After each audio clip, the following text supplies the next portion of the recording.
우리가 계속 요한계시록을 보고 있는데요. 이 요한계시록이 써졌을 때 당시는 잔혹한 도미티안 황제의 굉장한 기독교의 그 박해가 있던 시기였습니다. 예수를 믿는다는 이유만으로 사회에서 배제됐고 경제적인 불이익과 차별을 당했습니다. 그들은 가난과 멸시와 천대 속에서 살아야만 했습니다. 감옥에 갇히고 순교를 당했습니다. 어떠한 희망도 소망도 보이지 않는 삶이었습니다.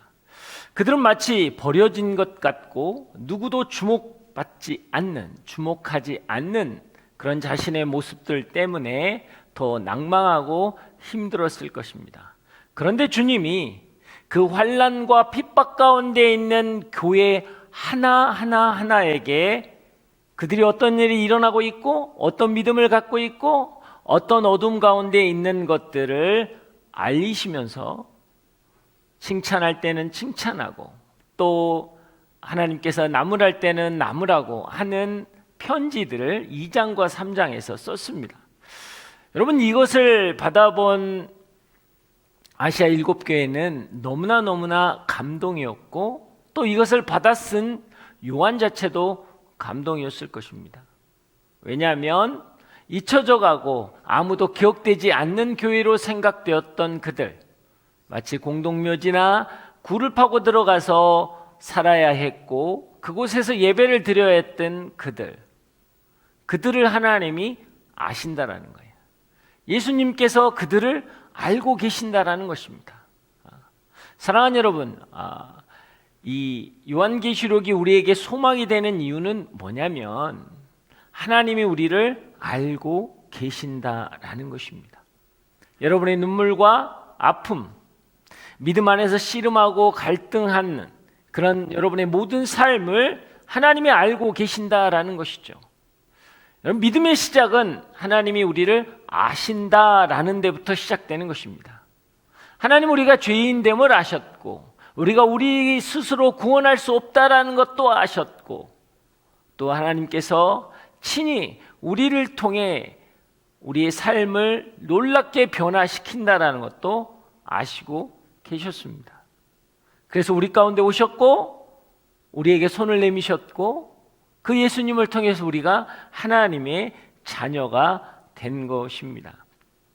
사랑하는 여러분, 하나님이 여러분을 아십니다. 여러분의 인생을 아십니다.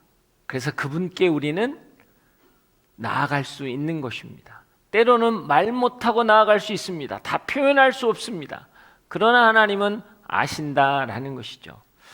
그러면 소아시아 7교회의 편지가 어떻게 끝났습니까? 우리가 3장에 보면 이기는 자는 하나님의 보좌 가운데 앉히겠다라고 여러분 3장이 끝납니다.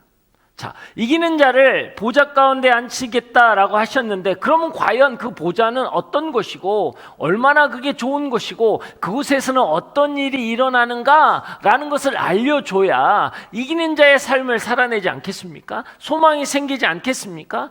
그래서 4장에서는 이기는 자가 가는 그 보좌는 어떤 것이고 보좌에서 어떤 일이 일어나는가라는 것을 4장에서 이야기하고 있는 것입니다. 자, 1절 말씀 한번 보겠습니다. 1절 함께 읽겠습니다. 시작. 이 일 후에 내가 보았습니다. 보십시오. 하늘에 열린 문이 있고 전에 내가 들었던 그 음성 곧 나팔소리 같이 나에게 들린 음성이 말했습니다. 이리로 올라오너라. 그러면 내가 이후에 마땅히 될 일들을 내게 보여주겠다. 자, 보십시오라고 항상 요한은 선포합니다. 좌절과 낭만과 어둠과 고통 가운데 있는 그들에게 여러분이 보아야 할 것, 여러분이 붙들어야 할 것이 무엇인지를 계속적으로 계시록에서는 이야기하고 있다라는 것이죠. 첫 번째는 무엇입니까? 하늘 문이 열려 있다라는 것입니다. 우리는 아무 감동이 없지만 여러분, 이 편지를 읽어가는 아시아의 교회들은 이 말씀을 하나님이 언제 하셨는데? 이거거든요.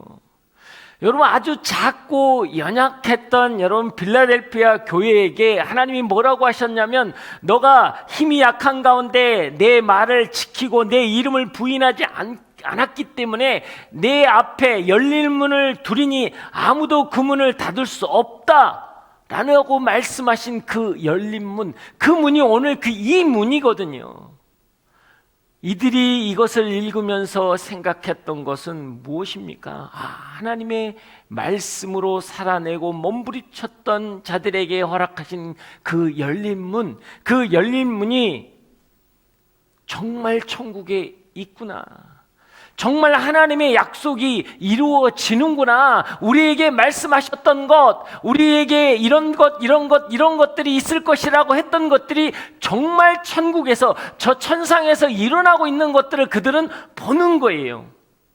하나님이 약속하셨던 그 말씀들이 이루어지고 있는 것을 보는 그들에게는요, 이것보다 큰 감동은 없다라는 거예요. 사랑하는 여러분, 하나님께서 여러분에게 약속하신 말씀들은 반드시 이루어집니다. 하나님께서 그 일들을 이루어 가실 거라는 거예요. 여러분, 전혀 미래에 소망이 없고 어떤 것도 기대할 수 없는 상황이었단 말이죠.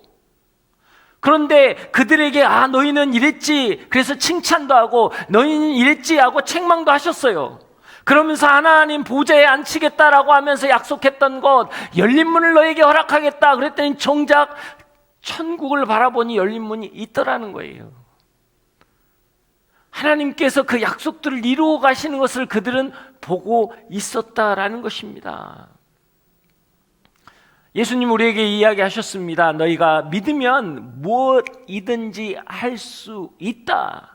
여러분, 그것은 아멘하고 선포한다라는 뜻이 아니에요. 무엇입니까? 너희가 믿으면 무엇인지 할 수 있다라는 뜻은 뭐예요? 믿음이 포인트거든요. 믿음은 무엇입니까? 믿음은 들음에서 나며, 들음은 예수 그리스도의 말씀이라고 했잖아요. 결국 무슨 뜻이냐면, 하나님이 여러분에게 언약하신 말씀, 그 말씀은 반드시 이루어진다라는 거예요. 너희가 그 말씀을 붙잡으면 그 말씀은 반드시 여러분의 삶 가운데 이루어질 것이다 라는 게 오늘 예수님께서 우리에게 하신 말씀이거든요. 너희가 믿으면 이루어질 것이다. 과연 우리가 무엇을 믿어야 합니까? 말씀을 믿어야 되는 거예요. 말씀을 붙잡아야 되는 거예요. 그 말씀은 땅에 떨어지는 법이 없고 반드시 이루어지기 때문입니다. 여러분, 그 은혜가 여러분 가운데 있길 주의 이름으로 축복합니다. 하늘문이 열리고 난 다음에 이후에 마땅히 될 일들을 너에게 보여주겠다라고 말씀하셨습니다. 이 땅에서 믿음을 지키며 살아가는 이기는 자의 축복이 무엇이냐? 마땅히 되어져 갈 것들을 너희가 보게 된다라는 거예요. 여러분, 2000년 전에 예수 그리스도의 십자가에서 죽으신 그것을 우리는 영적인 눈으로 보고 있잖아요. 2000년 전의 일을 누가 알겠어요? 그러나 우리가 그것을 바라볼 수 있는 것처럼 오늘 이 땅에 앞으로 되어질 일들을 우리는 분명히 바라볼 수 있다라는 것입니다. 그렇기 때문에 우리는 믿음 가운데 살아야 되고 말씀 가운데 살아야 되는 거예요. 여러분, 이 세상에 되어져 가는 것에 두려워하고 염려하고 근심하고 거기에 마음을 쏟는 게 아니라 우리가 믿음 안에서, 말씀 안에서 살아가게 되면 오늘 성경은 뭐라고 약속해요? 앞으로 되어질 일들을 너는 보게 될 것이다 라는 거예요. 우리가 우리의 눈으로 바라볼 수 있게 된다라는 것입니다. 우리가 영적으로 깨어있지 못하면요, 여러분은 되어지는 일들을 당하는 인생이 될 것입니다. 뭣도 모르고 그냥 당하는 거예요. 힘들어지고 어려워지고 고통스럽고, 그래서 원망하고 좌절하고 낙담할 수밖에 없다고요. 왜 이렇게 힘들어지는지, 왜 이렇게 어려워지는지, 세상은 왜 이 모양 이 꼴인지 누구나 알 수 있는 말이 아니라요. 우리는 당한 인생이 아니에요. 우리는 하나님이 허락한 인생, 만난 인생이라고요. 하나님이 허락한 인생을 우리는 바라볼 수 있어야 되는 거예요. 그럴 때 우리는 담대해지는 거거든요. 알고 그냥 가는 길은 쉬운 거예요. 모르니까 두렵거든요. 우리가 내일 일을 모르기 때문에 오늘 두려워하는 거예요. 그러나 우리가 내일 일을 안다면 두렵지 않겠죠. 오늘 주님이 우리에게 말씀하시는 건 그것입니다. 하늘문을 여시고 우리에게 선포하시는 것은 너희가 장차 이루어질 일들을 알게 될 것이다 라고 선포하시는 것입니다. 앞으로 되어질 일들을 우리는 믿음으로 바라보아야 하는 것입니다. 이 땅은 영원하지 않습니다. 여러분의 인생, 여러분이 갖고 있는 그 고통과 아픔, 염려와 근심도 영원하지 않다라는 거예요. 하나님께서 하실 일들을 우리가 바라본다면 우리가 이 땅에서 어떤 소망을 가져야 되는지, 어떤 마음을 가져야 되는지를 우리는 분명히 알 수 있다는 거예요. 여러분, 그 믿음이 여러분 가운데 있길 주의 이름으로 축복합니다. 자, 2절하고 3절 말씀 한번 읽어보겠습니다. 2절과 3절 말씀 다 함께 읽겠습니다. 시작. 나는 순식간에 성령에 사로잡히게 됐습니다. 보십시오. 하늘에 보좌가 있는데 그 위에 누가 앉아 계셨습니다. 그 앉아 계신 이는 벽옥과 형옥과 같고 무지개와 보좌에 둘러싸여 있는데 그 모습은 에메랄드 같았습니다. 자, 성령에 사로잡혀서 성령 안에서 보니까 하나님의 보좌가 보인 것입니다. 여러분, 이 4장에서 가장 중요한 단어가 여러분 보좌예요. 왜? 보좌는요, 모든 권세의 상징이기 때문에. 여러분, 그 당시에는 초대교회가 받았던 극심한 박해는 로마 황제의 보좌에서 흘러나온 거예요. 그래서 해마다 여러분, 황제의 신전에 가서 황제는 주님이십니다, 황제는 하나님이십니다 라고 선포해야 먹고 살 수 있었어요. 장사를 할 수 있었어요. 거기서 나는 자격증을 가지고 살아낼 수 있었거든요. 그게 보좌였단 말이에요. 근데 오늘 하늘 보좌가 열린 거예요. 하늘 보좌가 열리고 당신의 임재를 보여주신 거예요. 이것은 무엇입니까? 누가 너의 주인이냐? 이 세상의 주권은 누구 것이냐? 라고 묻는 거거든요. 여러 가지 보석으로 이야기를 하신 것은, 여러분, 그 단어마다 뜻은 있어요. 하지만 오늘 요한이 뭐라고 그랬어요? 이것과 같고 정확히 또 모른다니까요. 그 하나님의 형상이 정확히는 모르겠지만 보석처럼 찬란한 그 보좌를 경험했다라는 거예요. 사랑하는 여러분, 그 하나님은 존귀하신 분이고 그 하나님은 찬란하신 분이에요. 저는 그 하나님을 한번 여러분이 오늘 묵상해 봤으면 좋겠어요. 정말 여러분은 하나님을 아세요? 하나님이 어떤 분인지를 아세요? 하나님이 어떤 모습으로 갖고 계신지는 아시냐고요. 세상의 권세와 세상의 능력과 세상의 힘과 비교할 수 없는 그런 하나님이란 말이에요. 저는 오늘 그 하나님 앞에 나아가기를 원합니다. 존귀하신 하나님 앞에, 존귀하신 하나님을 바라보며 여러분 그분만을 한번 생각해 봤으면 좋겠어요. 오늘 우리가 다 함께 한번 찬양하기를 원합니다. 존귀하신 주,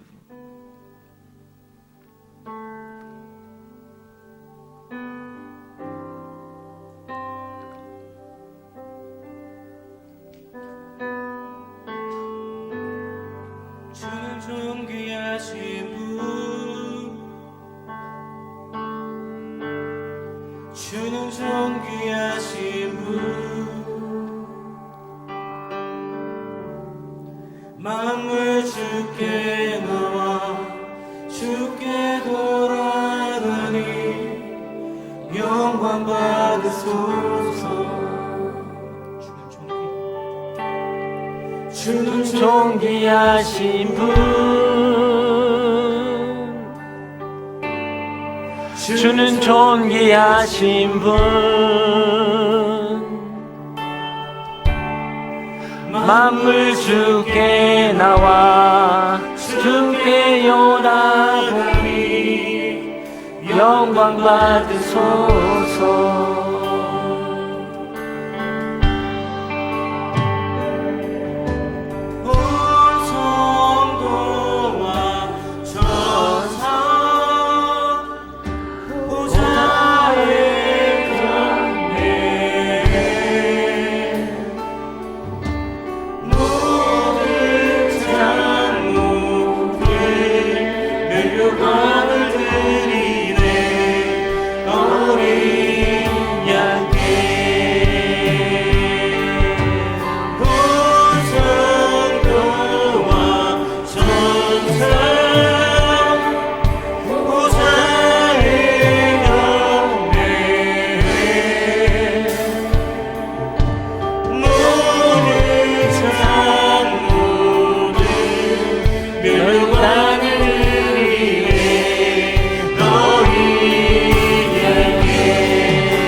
돌아가니 영광 받으소서.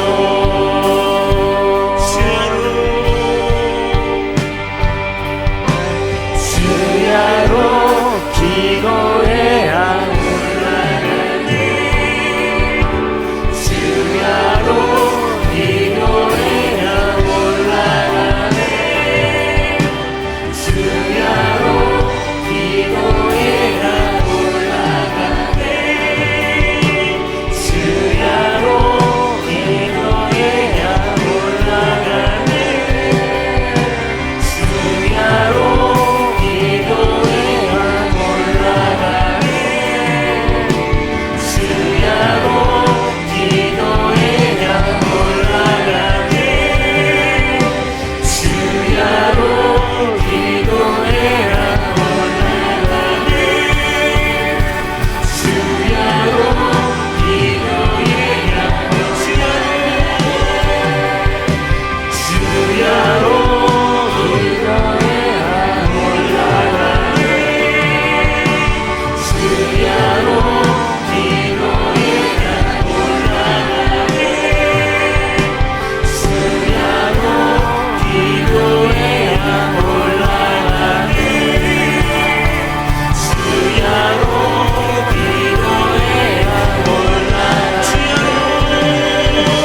주야로 기도해야 올라가니 주야로 기도해야 올라가니 주야로 기도해야 주야로 기도해야 올라가니 주야로 기도해야 올라가니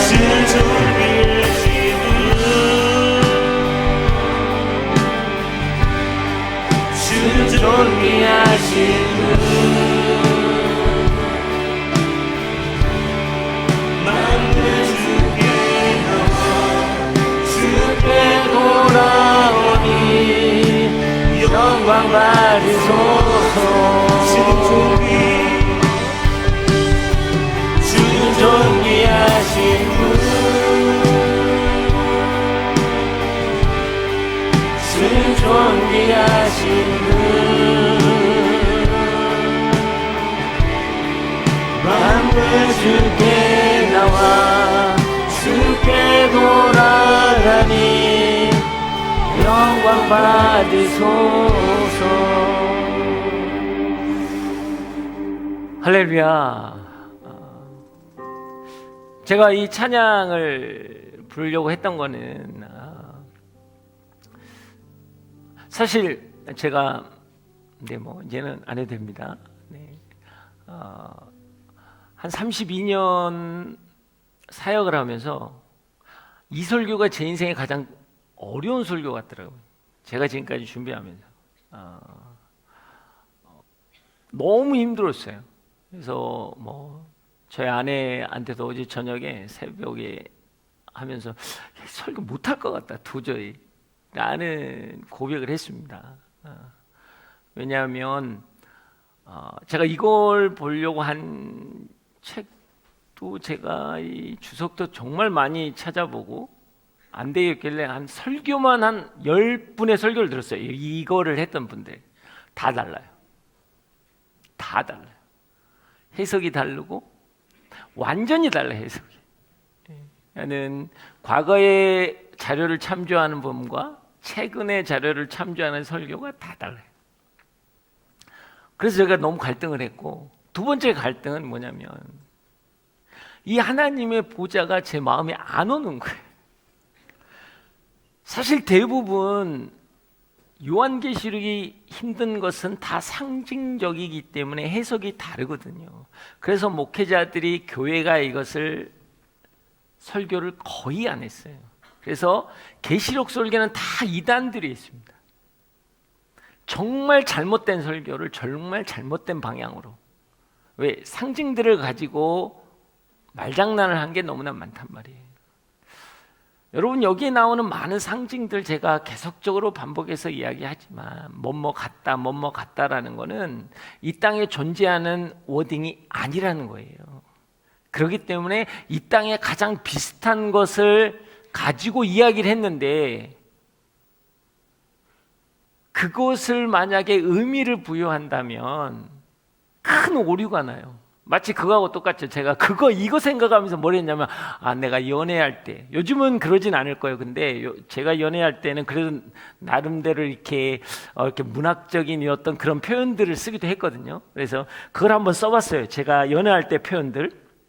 제 아내를 보면서, 달빛을 품은 그녀는 장미꽃이 만개한 것 같은 미소에 밤하늘에 반짝이는 별빛을 담은 눈, 수정과 같은 콧날에 아침 이슬에 반짝이는 꽃잎 같은 입술, 황후처럼 우아한 자태가 내 마음을 설레게 했다. 할렐루야. 네. 근데 만약 이거를 제가 했는데 누군가가 야, 입술이 꽃잎 같으면 예쁘겠냐? 라고 하고, 야, 코가 수정 같으면 좀 약간 우주인 같지 않겠냐? 만약에 그렇게 이야기한다면 여러분, 걔는 사랑을 모르는 거예요. 그 사람은 공부를 정말 못한 사람이에요. 그잖아요. 이거는 시적인 표현이고 은유적인 표현이잖아요. 할렐루야. 근데 이것을 어떤 뜻을 담아서 그 꽃잎은 뭐냐라고 한다면 달빛에 빛나는 이거를 갖다가 해석을 한다면 그때는 문제가 되는 거예요. 그걸 다 넣어가지고 여자 얼굴을 만들어 놓으면 괴물이 되겠죠. 그 예쁘겠어요? 여러분, 그거거든요. 신학이 여기서 오류가 올 수 있는 게 그거란 말이에요. 지금 이야기하는 것, 여러분, 벽옥 같다. 벽옥 같은 그 하얀 것이기 때문에 거룩과 성결함을 나타낸다. 우리는 이렇게 해석을 하는 거예요. 붉은 홍옥은 무엇이냐? 공의와 심판을 이야기한다. 녹색 에메랄드는 긍휼과 어떤 자비를 상징한다. 이렇게 해석하는 거예요. 그리고 무지개는 노아의 방주 때 다시는 물로 심판하지 않겠다는 하나님의 언약의 약속이다. 이렇게 해석을 해 나가는 거거든요. 그렇지만 또 하나의 해석은 또 뭐냐면 이 보석은 마치 대제사장의 흉패가 있거든요. 12개가 박혀 있는데 그 12개는 12지파를 상징하는데 여러분, 백옥이 일본어로 나오고 에메랄드가 마지막에 나와요. 그러니까 이렇게도 해석하는 거예요. 이것은 뭐냐면 존귀하신 하나님, 그분이 12지파들을, 이스라엘 백성을 존귀하고 가치 있게 만드시는 분이다. 이렇게도 해석을 하는 거예요. 그래요. 이런 많은 해석들이 있어요. 그러면 의미를 전달할 수 있죠. 근데 문제는 여러분, 주는 존귀하신 분이라는 거 우리가 알겠냔 말이에요. 느껴지냔 말이죠. 하나님이 존귀하신 분인지 느껴져야, 그 보좌가 느껴져야 여러분, 신앙이 회복되는 거예요. 왜 그러냐면 그 당시에 로마 황제의 보좌는요, 어마어마했거든요. 그 보좌에서 나오는 권세 때문에 지금 어마어마한 핍박을 받고 있는데 그 보좌보다 더 찬란하고 그 보좌보다 존귀하고 그 보좌보다 능력 있는 하나님을 봐야 내가 아멘하고 따라갈 거 아니에요. 내가 지금 드리는 이 예배 목숨을 걸고 드리고 있는데 정말 죽을까봐 고통스러워하고 아파하고 가난해하고 저 낮은 하층민으로 들어가고, 자녀는 학비가 없어서 학교를 못 가는 거예요. 못 보내는 거예요. 가족들은 굶는 거죠. 힘든 상황이에요. 이렇고 힘든 어려운 상황 속에서 나는 예배를 지켰거든요. 믿음을 지켰단 말이에요. 근데 그 믿음이 세상 저 로마 황제의 보좌보다 더 존귀하다라는 걸 봐야 한단 말이죠. 여러분, 그걸 볼 수 있어야 한단 말이에요. 저는 그게 고민이 되고요. 그게 안 보이는 거예요. 그게 보여야 세상의 그 황제, 그 권자, 그 보좌보다 나은 하나님을 믿을 거 아니에요. 그리고 이 땅에서 내가 고통받고 힘들어 하더라도 그것 때문에 내가 일어설 수 있지 않겠습니까? 지금 아시아의 7교회는 그건 거예요. 그걸 보았기 때문에, 요한은 그걸 보았기 때문에 그런 담대하게 일어섰거든요. 여러분, 그 척박한 반모섬에서 여러분, 채굴 작업을 하면서 중노동을 하고 동굴에 들어가서 그냥 끙끙 앓으면서 잠을 청하고, 그러다가 엎드려서 기도하고 예배했단 말이에요. 그 예배자를 오늘 하나님이 천상으로 초대한 거예요. 초대된 그 요한이 바라본 예배는 달랐단 말이에요. 그 하나님이 달랐단 말이에요. 그렇기 때문에 그 길을 갈 수 있었다라는 거죠. 여러분은 그 보좌를 보실 수 있겠습니까? 그 보좌를 우리가 붙잡을 수 있겠냔 말이에요. 지금 여러분이 살아가는 삶의 자리에 세상의 보좌들, 물질, 돈이 최고라고 하는 이 세상에서 하나님이 최고라고 이야기하실 수 있겠어요? 그 보좌를 못 보면 우리는 말을 못해요. 그래도 돈이 최고죠. 그래도 좋은 차가 있으면 좋고, 그래도 좋은 집이 있으면 좋고, 그래도 누리고 살면 좋고, 때 되면 해외여행 가면 좋고, 나의 삶의 조건들이 너무나 많잖아요.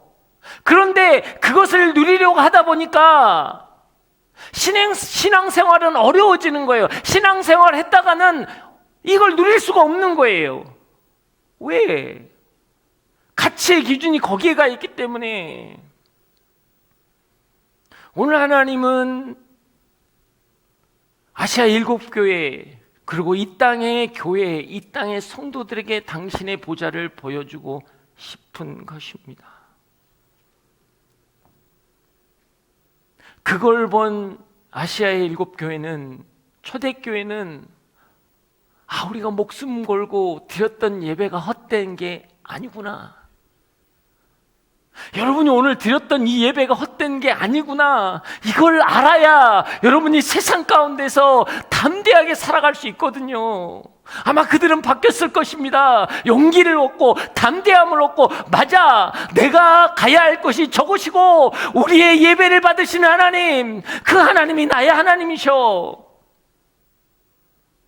그래서 그들은요, 순교의 길을 걸어갈 수 있었다라는 것입니다. 여러분, 이거는요, 중요한 게 뭔지 아세요?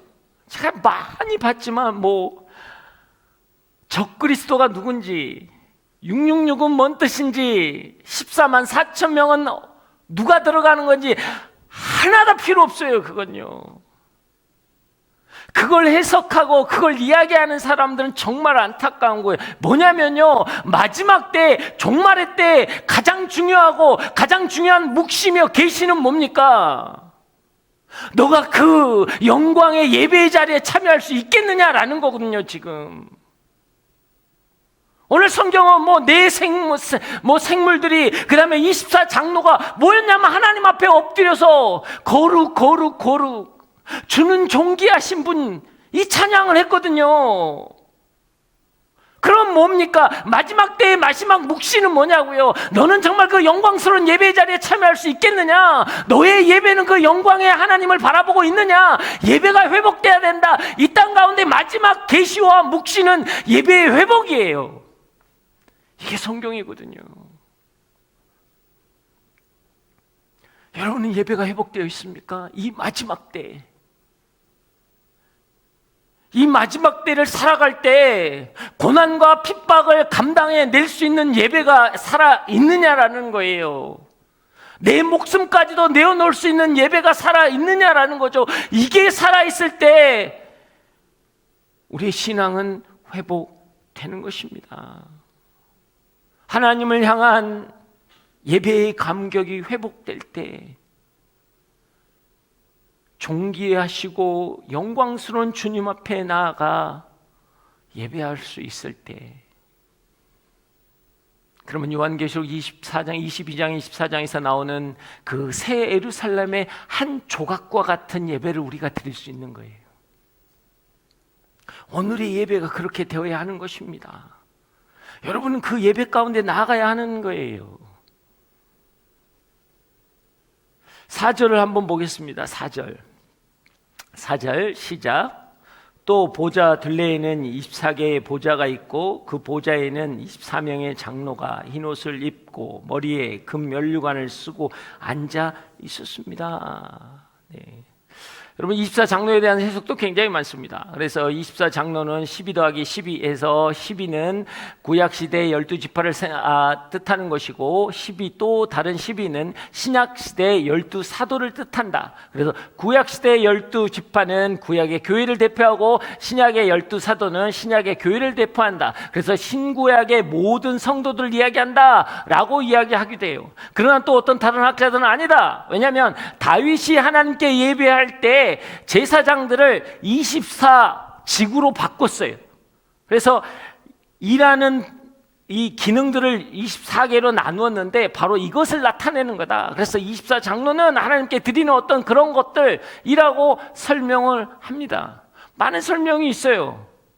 이것도 좋고 저것도 좋은데 확실한 건 뭐예요? 확실한 건 지금 24장로가 어디에 앉아 있어요? 하나님의 보좌 주위에. 그리고 그들이 무슨 옷을 입고 있어요? 흰 옷을. 그리고 그들이 금 멸관을 쓰고 있다고요. 자, 서문화 교회의 하나님이 그러셨어요. 너희가 죽도록 충성하면 생명의 멸관을 쓰리라. 여러분, 사대 교회는 이기는 자에게는 흰옷을 입게 되리라. 라오디아 교회에게는 그렇게 뜨겁죠 차갑지도 않았던 책망받았던 그 교회도 너가 이기는 자가 되면 보좌에 앉혀주리라. 오늘 그 모든 게 이루어졌다라는 거예요. 너희가 충성을 다하고 믿음을 지키고 이기는 자가 되면 그 일이 이루어진다. 아시아 7교회에 말씀하셨던 그 말씀이 오늘 천상에서 그대로 이루어지고 있는 거예요. 여러분, 이게 하나님의 약속이라고요. 여러분에게 줬던 말씀 하나하나는 반드시 하나님 나라에서 이루어지는 것을 여러분이 보게 될 거라는 거예요.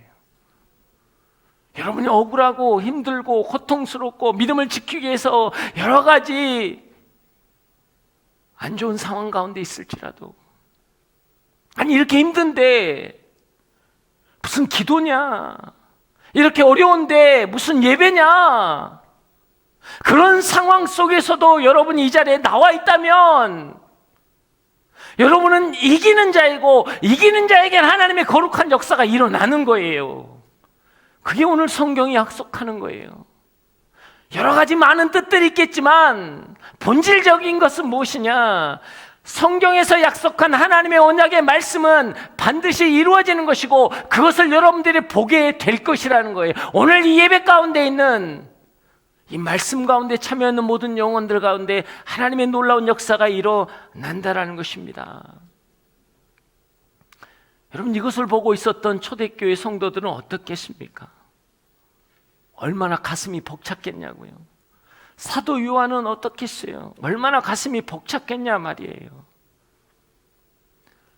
하나님은 우리가 이 예배를 통해 회복되기를 원합니다. 하나님은 지금 이 천상의 예배에 여러분을 초대하기를 원하시는 거예요.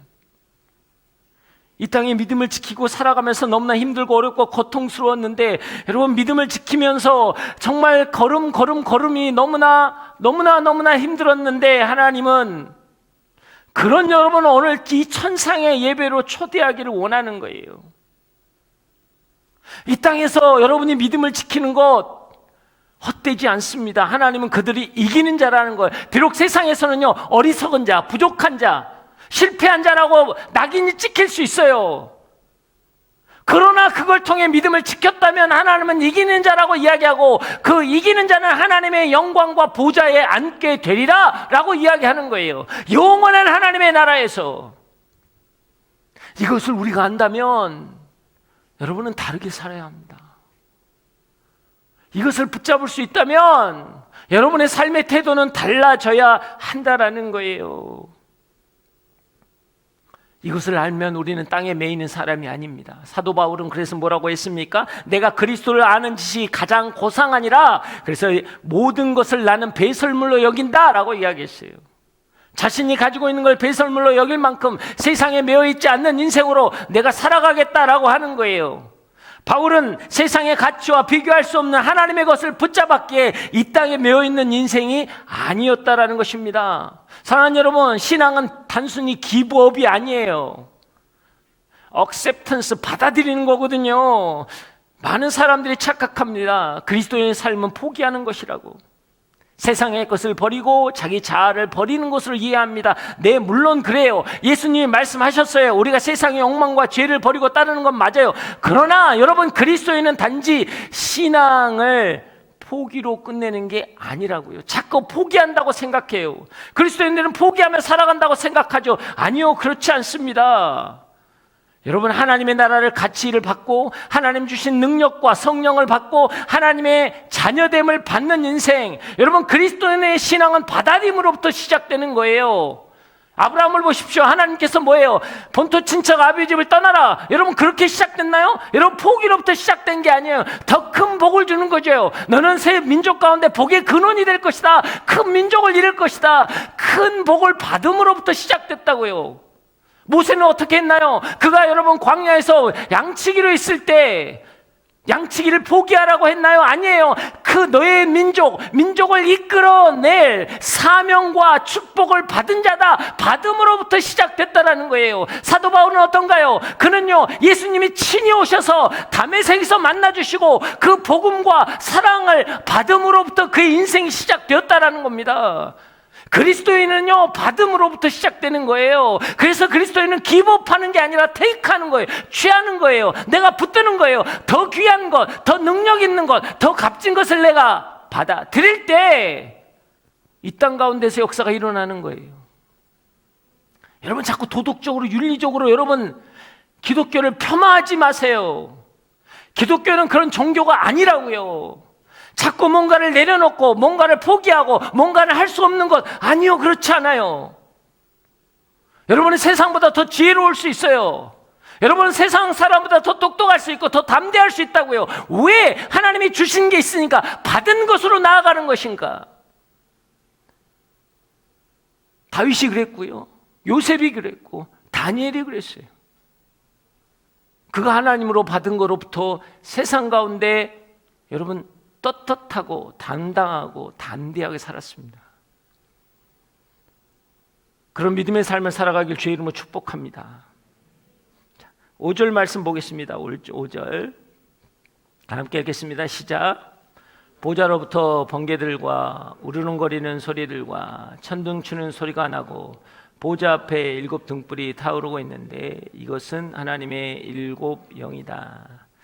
자, 하나님 보좌 앞에 번개와 음성과 뇌성이 나온다라는 이 언급은 이 본문뿐 아니라 이제 계속 요한계시에서 계속 나옵니다. 요한계시록 8장 5절에 보면 7 인을 뗄 때 그때 또 여기 나오고, 요한계시록 11장 19절에 보면 7 나팔을 불 때, 또 16장 18절에 7 대접이 쏟아질 때, 하나님의 심판, 하나님의 어떤 징계가, 하나님의 분노가 쏟아질 때 나오는 현상들이라는 거예요. 오늘 본문은 하늘에서만 이루어지지만 앞으로의 본문에서는 하늘에서 이루어진 게 땅에 닿는다는 이야기예요. 사랑하는 여러분, 하나님의 말씀은 반드시 이 땅 가운데서 이루어집니다. 여러분의 인생 가운데 닿는 거라고요. 그냥 천상에서 이루어지는 걸 끝나는 게 아니에요. 이 우렁찬 소리들이 이제는 땅에 닿는다라고 이야기하는 거거든요. 여러분의 인생의 말씀은 그냥 뜬구름 잡는 게 아니에요. 여러분의 삶의 자리에 닿는 거예요. 여러분의 영혼 가운데 닿는 거예요. 여러분의 여러분 가운데 하나님의 놀라운 역사들을 일으키신다라는 거예요. 그 믿음으로 우리가 선포하고 나갈 때 우리의 삶은 달라지는 거예요. 여러분이 하나님을 보셨다면 그 하나님이 이 땅 가운데 역사하심도 보셔야 합니다. 하나님이 여러분의 삶 가운데 역사하실 것입니다. 믿으십니까? 그게 요한계시록이라는 거예요.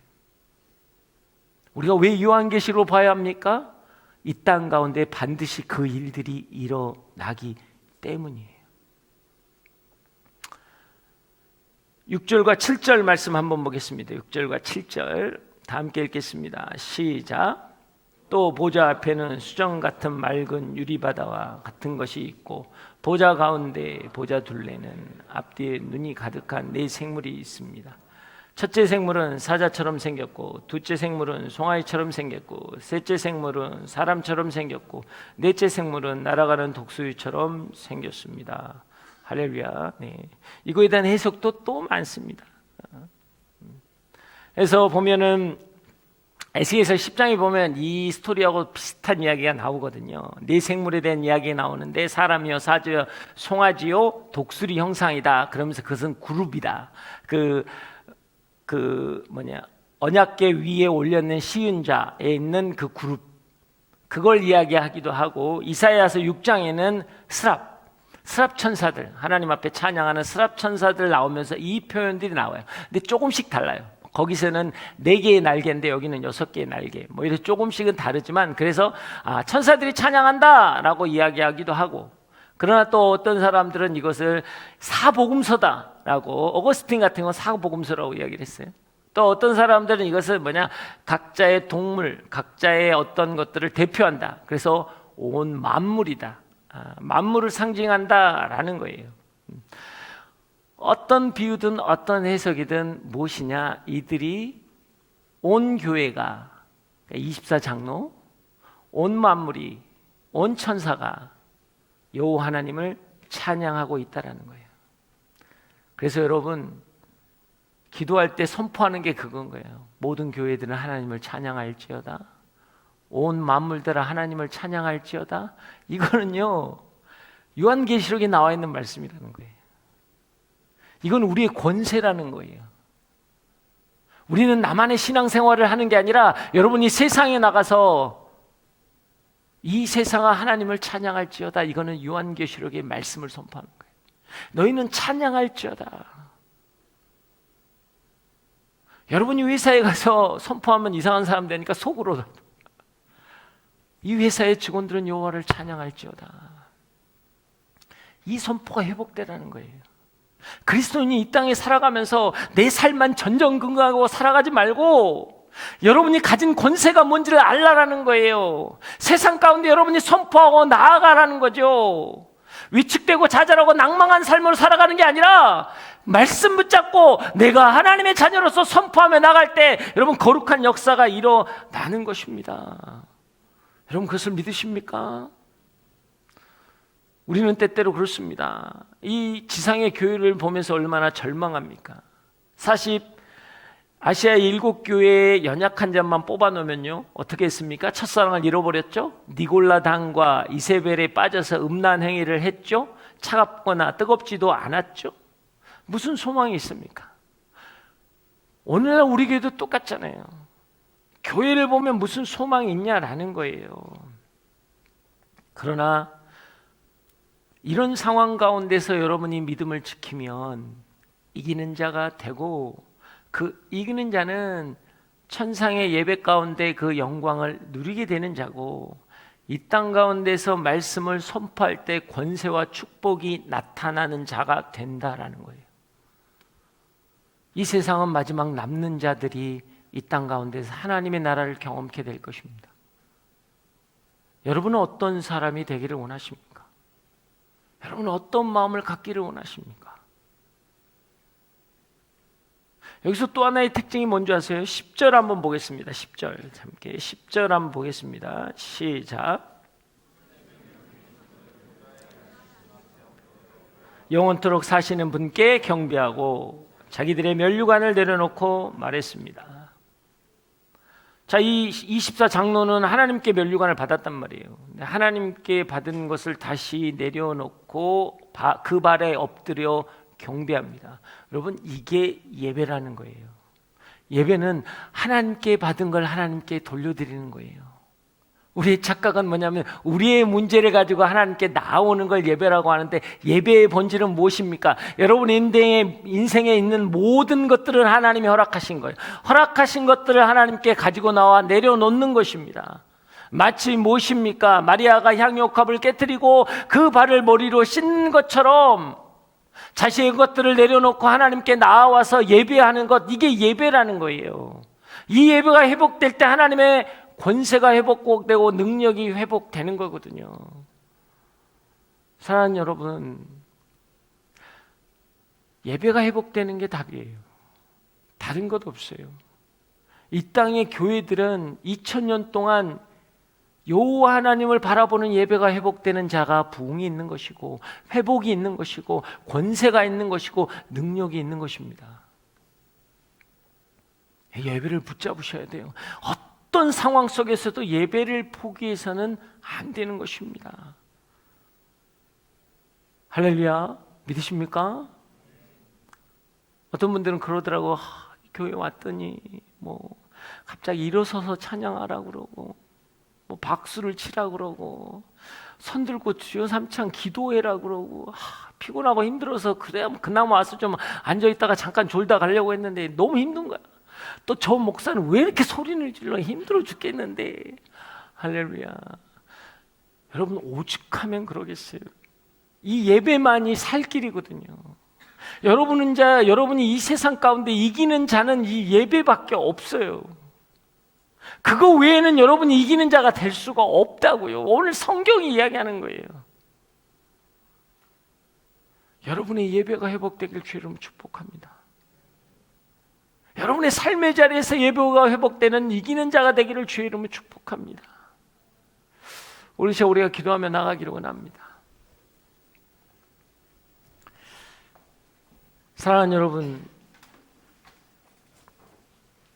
우리는 하나님의 보좌를 보아야 합니다. 세상 그 무엇과도 바꿀 수 없는 그 영광의 보좌, 우리는 그 자리에 앉을 자입니다. 그걸 보면서 우리는요 가슴이 설레야 돼요. 그걸 보면서 우리의 삶의 자리에서 가슴이 설레야 돼요. 하나님이 하시는구나. 내 하나님, 나의 하나님은 이런 분이구나. 내가 믿는 하나님은 이런 분이구나. 이 하나님이 나의 하나님이구나. 이 믿음의 선포가 우리를 회복시킬 것입니다. 주님 역사하여 주시옵소서. 믿음으로 선포하는 자마다 회복이 있게 하여 주시옵소서. 다 함께 주여 외치고 기도합니다. 주여.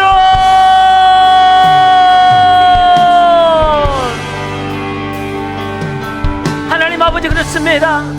우리는 이 땅에서 포기하는 삶을 살아가는 것이 아니라 하나님께 받는 것입니다. 그 하나님의 가치를 받고 하나님이 주신 능력과 성령을 받고 하나님의 자녀됨을 받는 것입니다. 그것을 받아들임으로 우리는 그리스도인이 되었고 하나님의 나라의 백성이 되었습니다. 하나님, 이것을 누리는 자가 되게 하여 주시옵소서. 아버지여, 역사하여 주시옵소서. 우리는 단순히 포기하는 것이 아니라 하나님께서 주신 새로운 영원한 삶을 받아들임으로 이 땅 가운데서 그리스도인의 삶을 살아낼 것입니다. 주여 역사하여 주시옵소서. 아버지여, 주여 역사하여 주시옵소서. 주님 만져주시옵소서. 하나님 아버지, 이 땅에서 믿음을 지키고 살아가는 건 너무나 힘들고 어렵고 고통스럽지만 믿음을 지키며 살아왔던 삶, 그 발걸음은 헛되지 않을 것입니다. 세상에서는 어리석고 미련한 것처럼 보이지만, 실패하는 것 같이 보이지만 그것이 이기는 자의 삶임을 우리가 선포합니다. 이기는 자가 받는 영광과 상급을 우리가 바라보는 자 되게 하여 주시옵소서. 아버지여,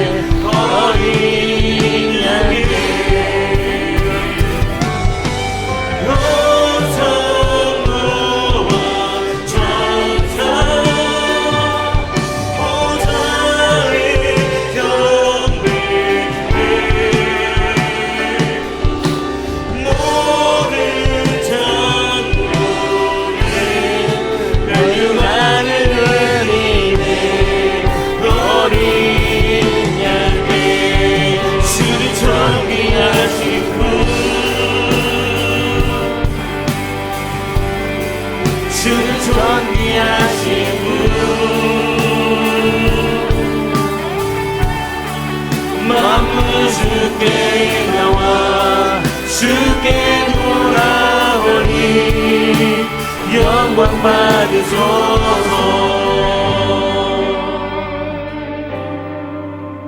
오늘 하나님 말씀하십니다. 여러분의 예배는 헛되지 않을 거라고 말씀하십니다. 여러분이 드렸던 그 기도는 헛되지 않을 거라 말씀하십니다. 내 기도가 능력이 된다 말씀하십니다. 주님, 그 믿음을 가지고 나아가는 자 되게 하여 주시옵소서. 오늘 이 시간 이 땅에서 우리가 믿음을 지켜내겠습니다. 그것이 힘들고 어렵고 고통스러운 상황이지만 하나님, 내가 믿음을 지키는 자가 되게 하여 주시옵소서. 말씀을 붙잡는 자가 되게 하여 주시옵소서. 그 말씀을 붙잡는 자가 이기는 자라고 말씀하십니다. 오늘 우리가 이기는 자로 살아가게 하여 주시옵소서. 그렇게 믿음으로 선포하는 사람은 그 자리에 일어나십시오. 하나님, 내가 오늘 이기는 자로 살아가겠습니다. 세상에서는 그게 어리석다고 하지만, 세상에서는 미련한 것이라고 하지만, 세상에서는 그것이 실패라고 하지만, 하나님, 이기는 자의 삶을 통해 하나님 천상의 보좌에 앉는 하나님의 백성이 되길 원합니다. 하나님의 자녀가 되길 원합니다. 주여 역사여 주시옵소서. 다시 한번 주여 외치고 기도합니다. 주여.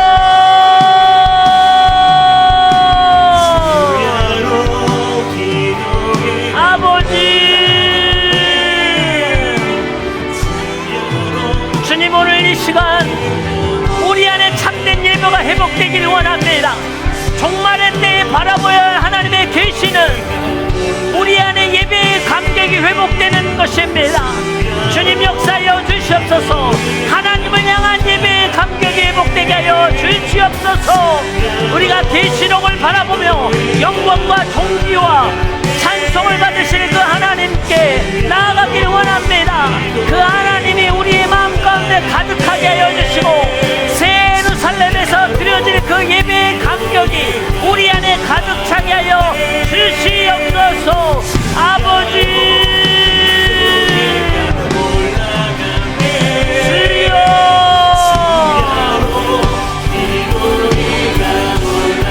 하나님의 마음을 아는 자 되길 원합니다. 하나님의 영광과 존귀와 하나님의 위대하심을, 그 하나님의 보좌를 경험하는 자 되게 하여 주시옵소서. 아버지,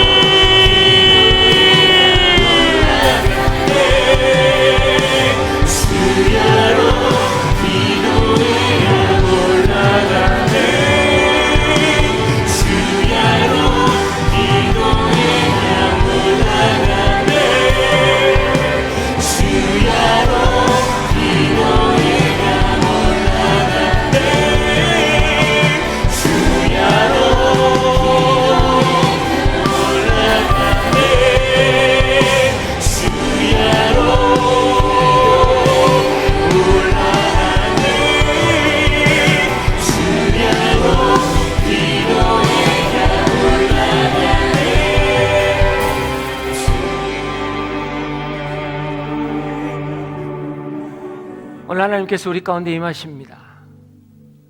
우리를 아시기 때문입니다. 우리의 삶을 주장해 주십니다. 그리고 격려하십니다. 이기는 자가 되라 하십니다. 이기는 자는 흰 옷을 입을 것이고, 이기는 자는 황금 면류관을 쓸 것이며, 이기는 자는 하나님의 보좌 우편에 앉을 것이라. 하나님, 그 하나님이 약속하십니다. 너는 승리케 되리라. 너는 승리케 되리라. 교회들은 일어나 하나님을 찬양할 것이며, 모든 만물은 일어나 하나님을 찬양하게 될 것입니다. 그 여호와 하나님이 우리의 하나님이십니다. 믿음으로 선포하는 자 되게 하여 주시옵소서.